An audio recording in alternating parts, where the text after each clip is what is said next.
Hello, my name is Rob, and today I'm looking at a 28-year-old pub quiz book.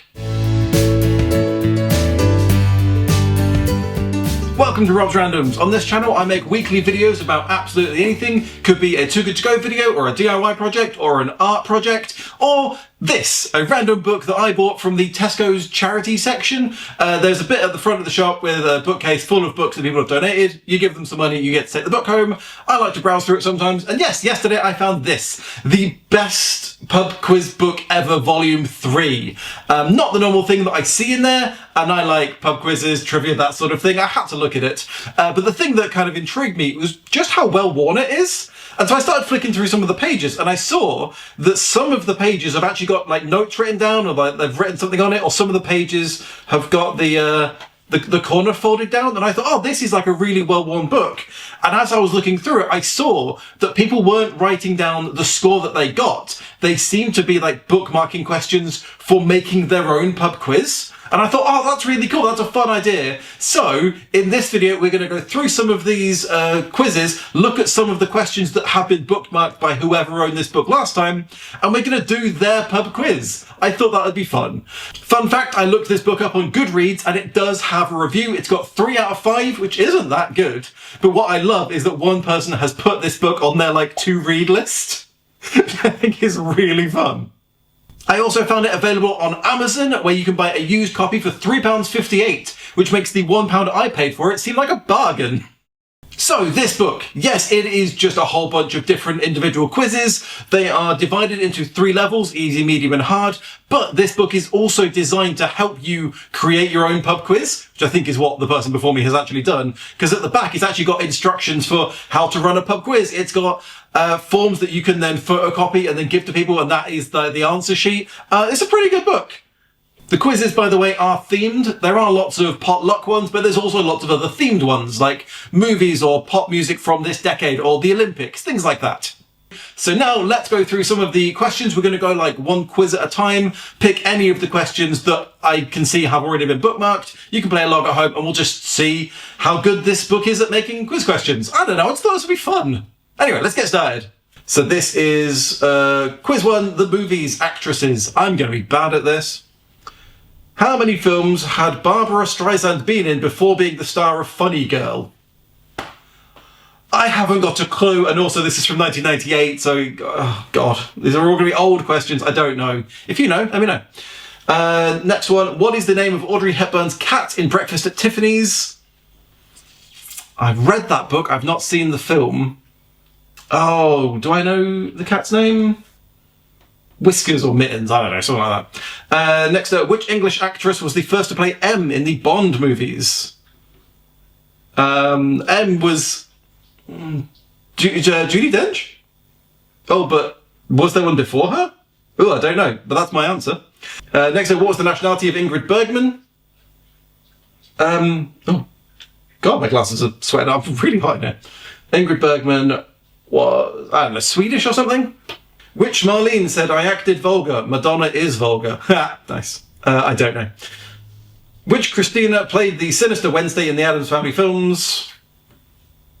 Christina Aguilera. I have no idea. So, let's get some answers. How many films had Barbara Streisand been in before being star of Funny Girl? None. What is the name of Audrey Hepburn's cat? Oh, goodness. 7. Cat. Oh, they were called Cat. That makes sense. Which English actress was the first to play M? Judi Dench! Hey, I got a 1 right, go me. What's the nationality of Ingrid Bergman? 17. That is, she was Swedish. Wait, what, is that what I said? Oh, I think I might have 2 there. Which Marlene said, I acted vulgar, Madonna is vulgar. Dietrich? Don't know. Which Christina played Wednesday? Richie? Cool. So, these are the easy questions though. I wonder if they've also marked questions from like the medium or hard ones. Let's go to the next level. Right, level 2. Oh yeah, okay, you've marked a few here. So, potluck, level 2 difficulty. Let's see what questions have been marked. How many holes are most major golf tournaments played over? Pretty sure that's 18, right? Sorry if I'm answering too quickly for you. Feel free to pause before I answer myself. 17. Cars with the International Vehicle Registration SF come from where? I think that's Switzerland, but I'm not 100% sure. Next up, how many points are scored for a motor racing Grand Prix win? Does motor racing in Grand Prix, do they use points? I thought they just went by times. How do you get for points? I have no idea. And what is the largest structure ever made by living creatures? That's a weirdly worded question. It doesn't say humans. Is there like a giant beaver dam somewhere? What's the largest ever? The largest, does that mean tallest or just like biggest? The pyramids, maybe? Okay, so let's get some answers to that. Number 6, how many holes are there on a typical golf course? 72. Oh. It's because this hole... Oh, how many... Wait, what? Oh, how much a golf tournament's played over? Oh, I'm a fool. So I got that wrong. Cars with the International Vehicle Registration SF come from where? They come from Finland. I wasn't going to get that. How many points are scored for a motor racing Grand Prix win? Also, bear in mind this is, what did I say, 28 years old? This may have changed. Apparently, according to this, the answer is 10. Makes sense. And what is the largest structure ever made by living creatures? This is a really interesting question. I have no idea what that answer is going to be. The Great Wall of China, maybe? Like, do you mean like single structure? The answer, according to this book, is the Great Barrier Reef.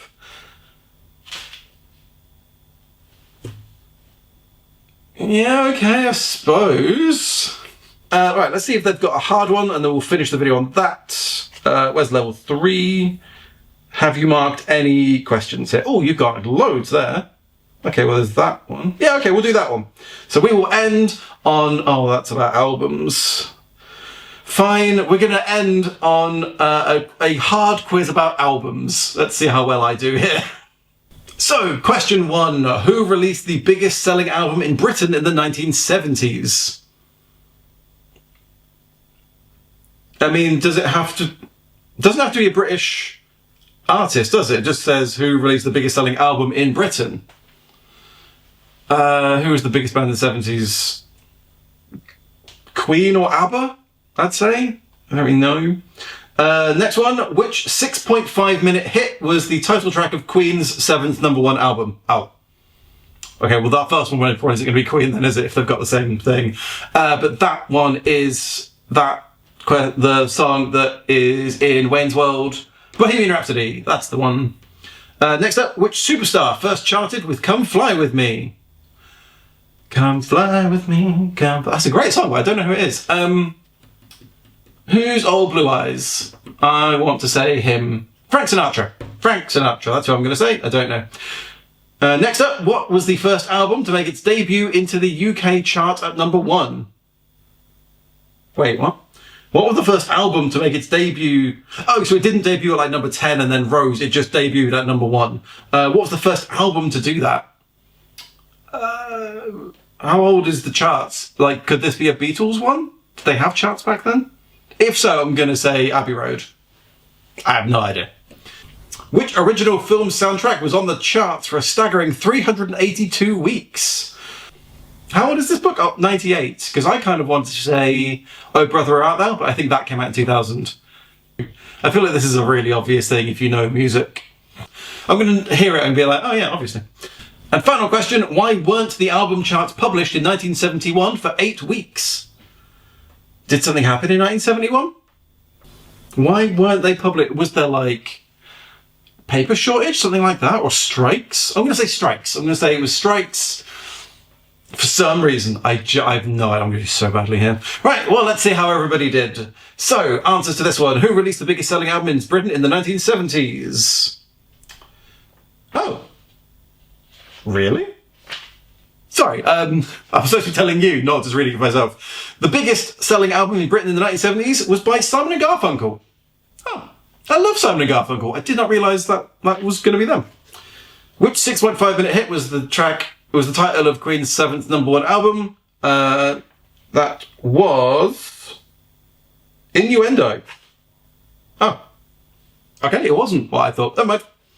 Which superstar first charted with Come Fly With Me? Frank Sinatra! 1 point for me. What was the first album to make its debut into the UK charts at number 1? That was Help by the Beatles. Did I say the Beatles? Oh, I said Abbey Road. Do I get half a point? It's my quiz. I'm going to give myself half a point. Which original film soundtrack was on the charts for a staggering 382 weeks? That was The Sound of Music. Of course it was The Sound of Music. Obviously. And why weren't the album charts published in 1971 for 8 weeks? Very fast ever what this one's going to be. It was a postal strike. It was a strike. I'm giving myself half a point. Anything, a strike is half a point. I win. That was very fun. Do you know, I wonder if I could do other quizzes on this channel, but I can't just read straight from a book because that is copyright infringement, surely. But tempting. Anyway, that was just a little look at a 28-year-old book that I thought was very interesting. Hopefully you've enjoyed the video. If you have, click like and subscribe. My name is Rob, and I'll see you in another random video next week.